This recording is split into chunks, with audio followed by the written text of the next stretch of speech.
Police કર્મી મિત્રોને કહું, મને ફરિયાદ કરવા બદલ કોઈ પણ પોલીસ કર્મીએ પોતાની આંખની ભ્રમર મારા માણસ સામે ઊંચી કરવાની નથી। શું કહું છું, તું તારી બદતમીજી કેસમાં ફસાવાની વાત તો ભૂલી જજો। આંખની ભ્રમર ઊંચી કરી તો તમે છો ને હું છું। મારા જગતનું કોઈ કામ નથી લડવા સિવાય। ચૂંટણીનું રાજકારણ બી 1, 2 ને 3 ને બધું 1, 2 ને 3 હું લડીશ એટલે તમને યાદ કરાવીશ કે લડત કોને કહેવાય।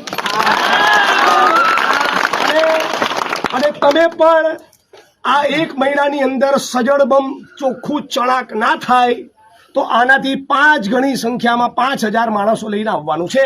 એની તૈયારીમાં તમે રહેજો।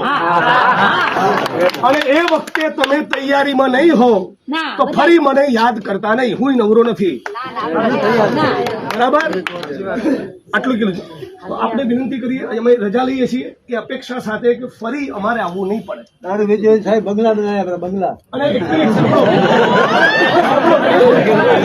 એક મિનિટ ભાઈ, 1 મિનિટ, હવે પોલીસને જે કહેવાનું કહી દીધું તો તમે સાંભળો 1 મિનિટ। મારી સોસાયટીમાં કોઈ દારૂ વેચતું હોય તો મારી બુદ્ધિ ભ્રષ્ટ થઈ ગઈ છે કે હું લેવા જાઉં? કોઈ ઝેરની દુકાન ખોલે તો લેવા જાવ છો? એ પોલીસ ને જયારે કહું છું ત્યારે તમને મજા આવે છે, દારૂના અડ્ડે એમને ચાલે, તમે પીતા નથી? બોલો, ગાંજો પીનારા ડ્રગ્સ લેનારા માણસો ના હોય તો કોઈ વેચવા આવે? તમે સાંભળી લો 1 મિનિટ, તમે તમારા છોકરાઓને બી રેડી કરો, બરાબર? જો ડ્રગ્સ એટલું ખતરનાક વ્યસન છે ને, પોતાની માની ગળાની ચેન લોકો તોડી લઈ જાય છે, બરાબર?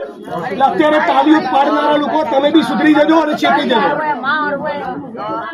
આ બધી બહેનોએ ફરિયાદ કરવી પડી છે કે તમારા માટે સારું નથી।